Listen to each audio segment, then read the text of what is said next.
Hello, welcome to my video lesson. I am Carlo Bukid from College of Teacher Education. I am a fourth year student currently taking Bachelor of Secondary Education major in Filipino at Mindoro State University, Alapan Campus. For this video lesson, I am going to discuss all about physical education and introduction for the course P.E.111 or Physical Education 1. So, please eyes on the screen and listen carefully. Let's begin with the specific topics that we are going to discuss. We have here 4 different topics. First one is physical education in college, introducing the brief background about physical education.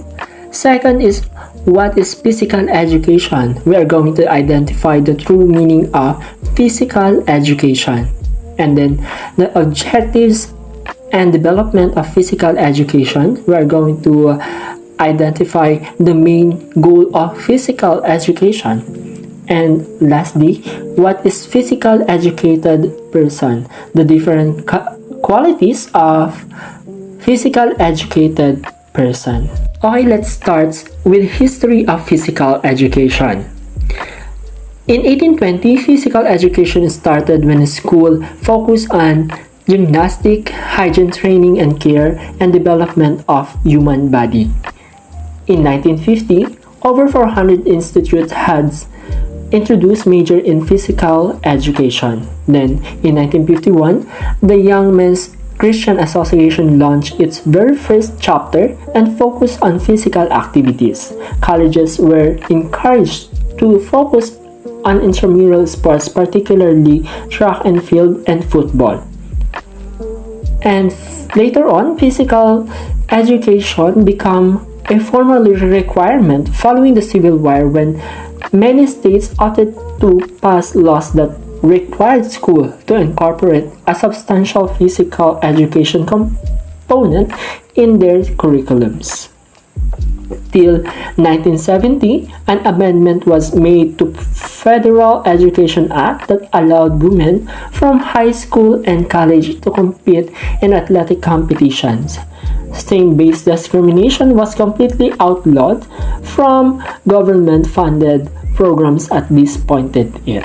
What are some important events or a brief history of physical education? Now let's talk about physical education in college. Basic instruction in physical education is prescribed by the Department of Education, Culture and Sports Order number 58 series of 1990.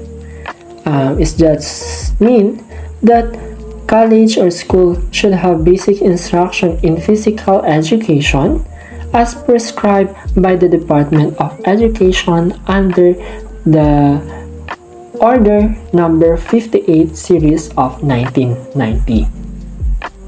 Service physical education refers to the 4 subjects given in the first 4 semesters of college work.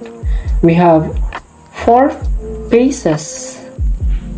First is physical education 1. It talks about physical fitness.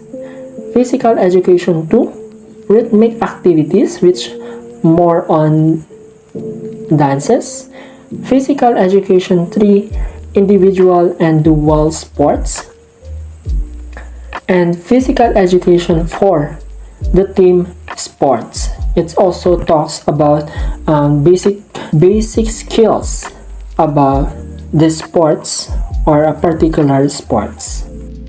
Republic Act number 5708, an act providing for the promotion and financing of an integrated physical education and sports development program for the schools in the Philippines. It is an act that supports promotion and financing integrated physical education and sports for its development. It is provided by our government for the school in the Philippines. So physical education is not just a subject, it has a law provided by our government. That is how really important physical education is and how we value physical education in our country. Now, what is physical education? Physical education is an integral part of the education program designed to promote the optimum development of an individual physically, emotionally, mentally, and socially through total body movements. Domingo, 2008. It is stated that physical education is an integral part of the education program. Integral means important or a big part of our educational system. If I'm not mistaken, we already have physical education subject since elementary to high school, and until now that we are college students, we have still physical education subject. Why? Because it is designed to promote optimum development of a person or a learner studying physical education. Optimum means holistic development or total development of the person. And what are these optimum or holistic development of a person? Here in physical education, it develops our physical, mental, social, and emotional, and even our spiritual development for our totality as a human being. Physical education that refers to an important segment of general education which aims to contribute to the total development of the learner through participation in vigorous activities. It provides opportunities to acquire lifelong skills that are essential to his physical, mental, social, and emotional development. Just like what I've said, physical education is very important for our general education. It contributes to total development of a person through participation in selected vigorous activities. Vigorous means involving our physical strength, effort, or energy. Activities that requires a lot of our force and energy, such as running, swimming, or any other games that our body needs to produce a lot of force or energy, that may provide its opportunities to acquire lifelong skills that are essential to our physical, mental, social, and emotional development. Now let's move on to the objectives of physical education. The primary aims of physical education vary historically based on the needs of the time and place. It's often many different types of physical education which occur simultaneously, sometimes intentionally and others are not. Modern school systems claims that intend to equip students with the knowledge, skills, capacities, and values along with the enthusiasm to maintain healthy lifestyle in adulthood. And sometimes school also require physical education as a way to promote weight loss in students. Activities included in the program are designed to promote physical fitness, to develop motor skill, to instill knowledge and understanding of rules, concepts, and strategies, and to teach students to work as part of a team or as individual in a wide variety of competitive activities. But now, it is classified in 4 main objectives of physical education, which physical development, mental development, social development, and emotional development. Physical development. Through carefully selected physical education activities, an individual who participates actively will develop and maintain good health and high level of physical fitness. The acquisition of physical skills can motivate an individual to participate further in physical activities. Hence, healthy growth and development of each learner will be enhanced. It means, or it talks about development of our body with well-maintained good health and being physically fit person. And being a physically fit person, it can motivate learner to participate further in physical education activities that will enhance more his skills and development. Second is mental development. Through participation in physical education activities, the individual develops his mental capacities as he learns the mechanical principles underlying movement, as he requires knowledge and understanding of rules and strategies of games and sports, and he discovers ways of improving his movements in gymnastics and dance. It means, or it talks about, from the word itself, mental, which our intellectual capacity will develop.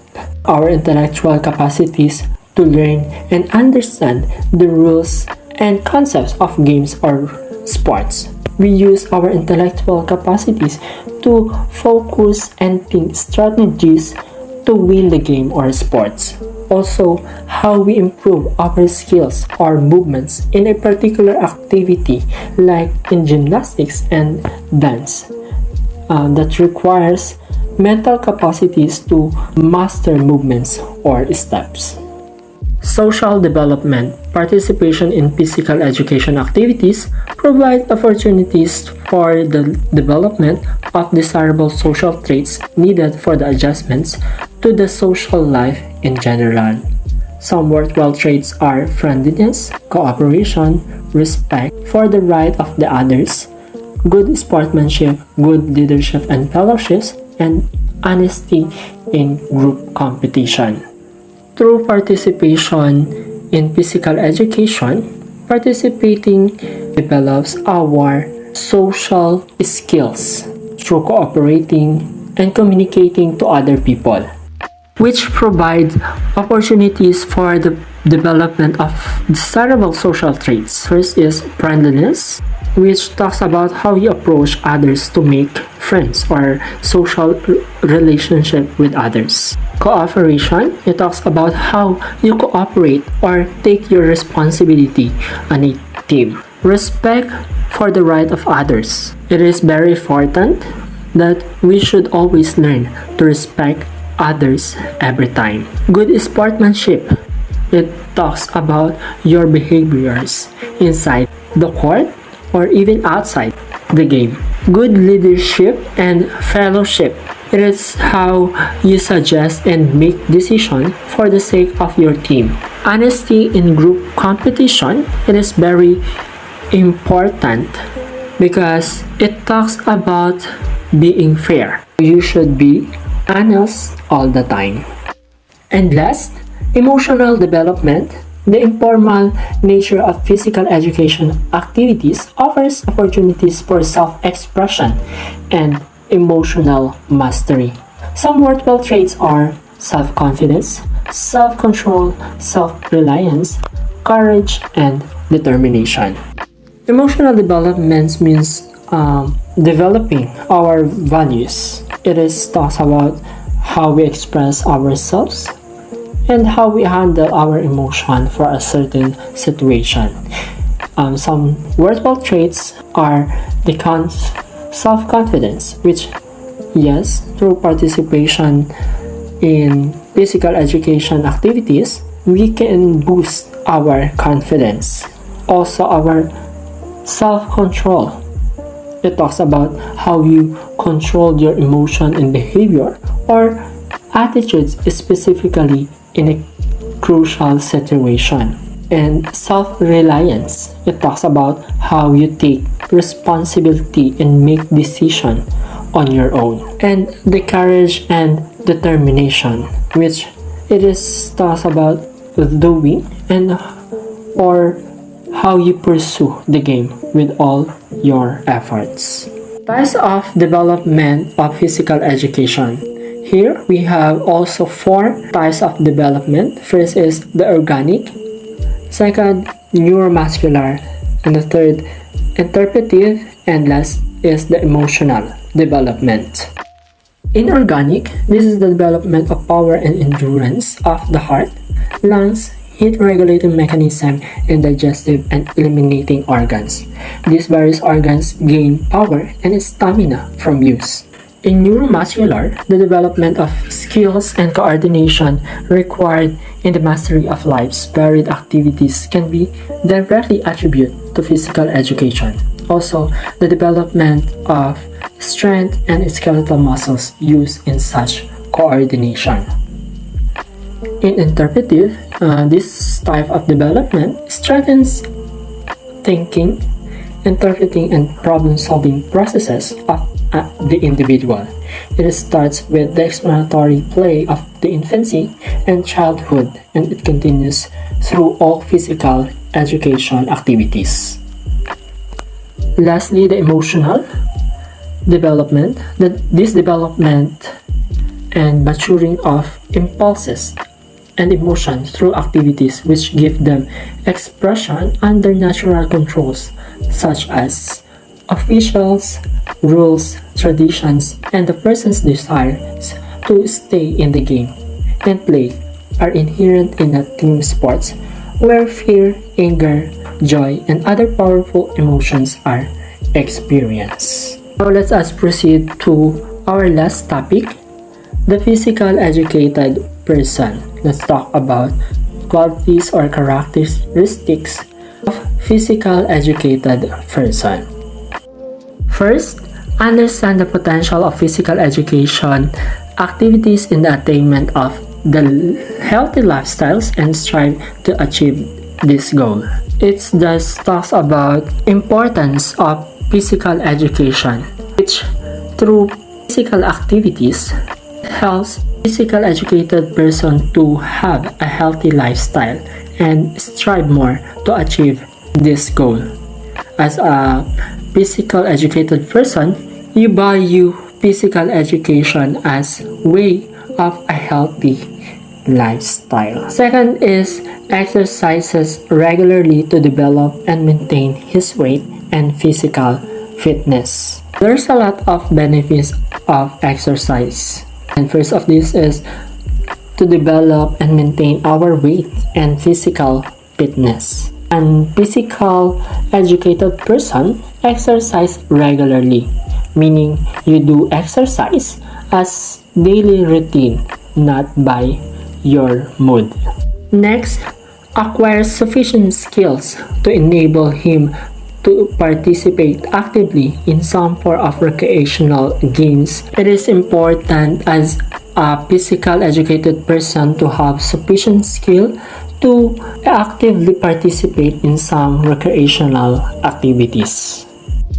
Next, it's balanced diet and practices and good eating habits. It is just being a physical educated person. You are not just doing exercise, but also having an eating balanced diet and practices good eating habits to perfectly achieve the physical fit, and it's always combined together. Gets adequate sleep and avoids drugs and stimulants that will negatively affect his total well-being. It means valuing your body by taking good care of it through avoiding things that may abuse or make negative effects to your body and total well-being, like alcohol and drugs. Enjoys participation in variety of vigorous activities and recreational pursuits. And appreciation good performance and games, sports, and dances. It means that you take physical education as a relaxation or stress reliever because you really enjoy participating in a variety of activities or recreational activities. Yet always remember that enjoyment is very important, and it is how you appreciate your performances in the games or sports and dances. Now, we are done with the introduction of physical education, the true meaning of physical education, the objectives and the types of physical education, and also the physical educated person, the qualities or characteristic of physical educated person. So now, we should change our perspective about physical education, which is not just a subject, but it is important because physical education develops our total well-being and it helps us to have a good and healthy lifestyle. Let's proceed to our next lesson, which is physical fitness. Here are the topics that we are going to discuss under the physical fitness. First is, what is physical fitness? We are going to identify the meaning of physical fitness. Second is the goal of physical fitness, the major goal of physical fitness, and the components of physical fitness, the two main components of physical fitness. And also, we are going to discuss the physical wellness and its benefits. Okay, let's start with what is physical fitness. Physical fitness, it is a physical condition when an individual has the capacity to do everyday tasks without a feeling or exhaustion. If ever he experiences fatigue, he can easily recover and can indulge further in any chosen activity after a rest period. You are considered as physically fit if you can do your daily tasks or activities with vigor. So, physical fitness, it is being physically fit. It is about your physical condition, which you do not feel any exhaustion, or you are active, or you have the energy to do everyday tasks.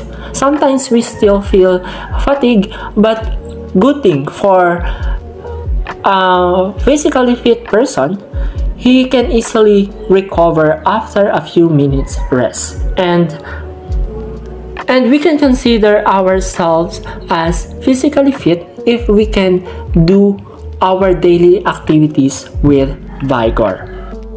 Fitness. Fitness is defined as condition in which an individual has enough energy to avoid fatigue and enjoy life. If you are a physically fit person, you have enough energy to avoid fatigue and enjoy your life. In physical fitness, it includes health-related and skill-related components. But before we discuss the two major components of physical fitness, we first discuss or talk about the major goal of fitness. The goal of fitness is to live the good life, means that an individual satisfies his basic needs as physical well-being, love, affection, security, and respect.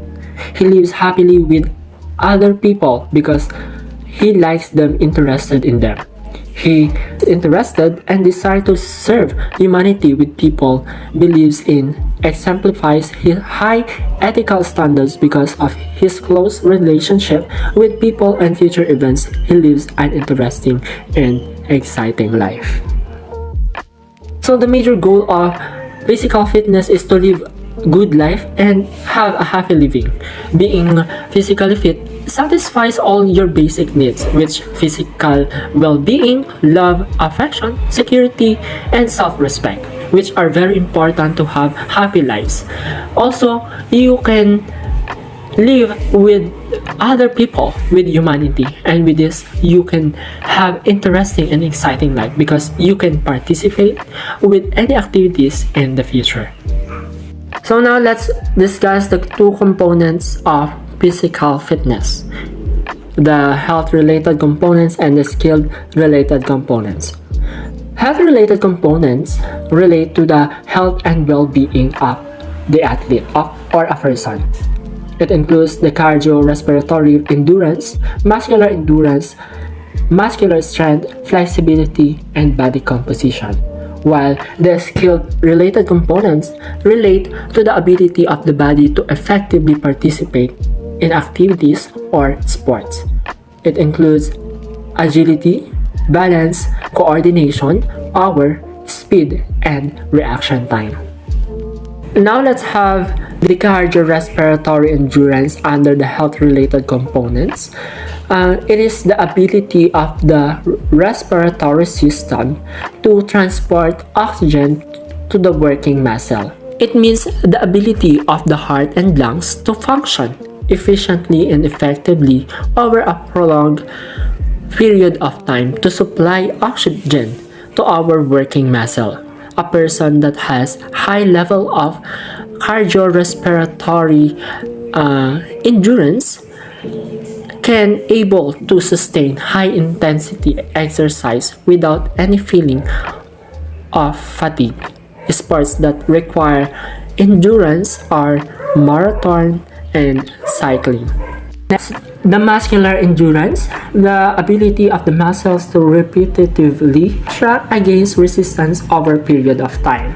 It means that the ability of the muscles to function or move repeatedly without getting tired easily. Also, we have muscular strength, the ability to exert force against a resistance in a single, maximal contraction. It is the ability of a group to contract against a resistance. It is the great muscle we have, the more force we can exert. For example, in a weightlifting, it requires great muscle to lift the barbell. You need great muscle to exert power or force. Next, we have flexibility, the range of movement athletes have around their joints. It is the ability of your joints to move to their full range. Flexibility helps you to have less injuries because you are flexible. For example, is in dancing and in gymnastics. You need to be flexible enough to execute the steps and the stunts in gymnastics with less injuries. Last is the body composition, the relative portion of an athlete's fat, muscle, and bone content. The relative distribution of fat, muscles, and body tissues are perfect, or you are totally fit, or physically fit. Body composition also depends on the demand of the sports or activity. For example, in cycling, it requires high muscle but very low fat, while in shot put, it requires high muscle but moderate fat. There's no right or wrong about body composition, but being an athlete needs to be aware about the requirements in a particular sports that you want to join with. Skill-related components. We have 6 skill-related components, which first is the agility, the capacity to change the direction of the body quickly and effectively.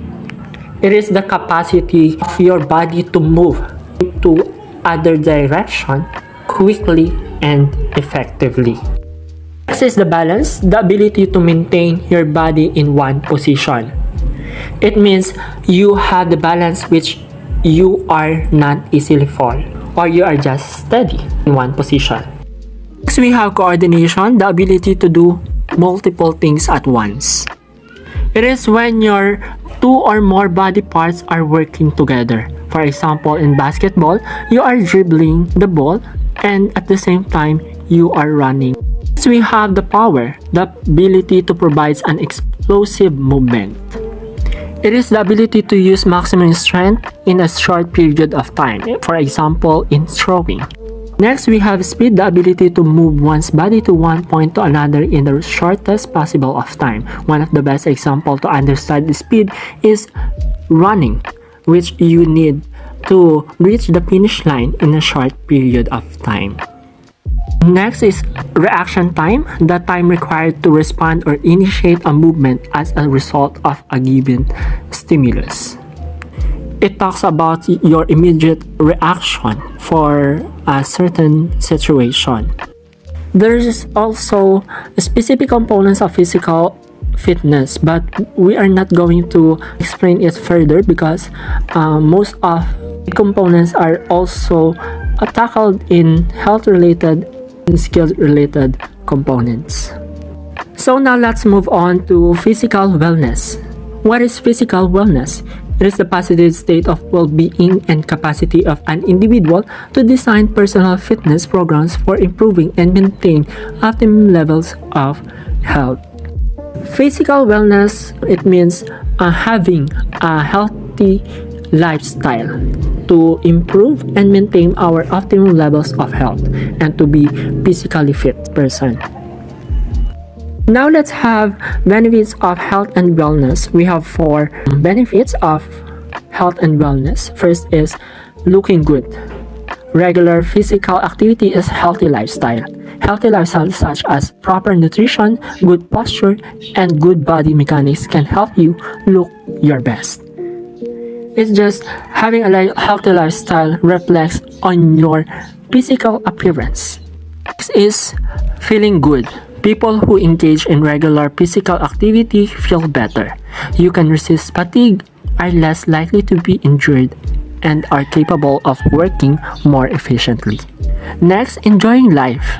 Life is more enjoyable when you engage in regular physical activity that results in physical fitness, the key to be able to do more of the things you want to do. Last is meeting emergencies. A fit and active person have the capacity to help or to assist other people when they need help. That's all for this video lesson. I hope you understand and learn something about physical education.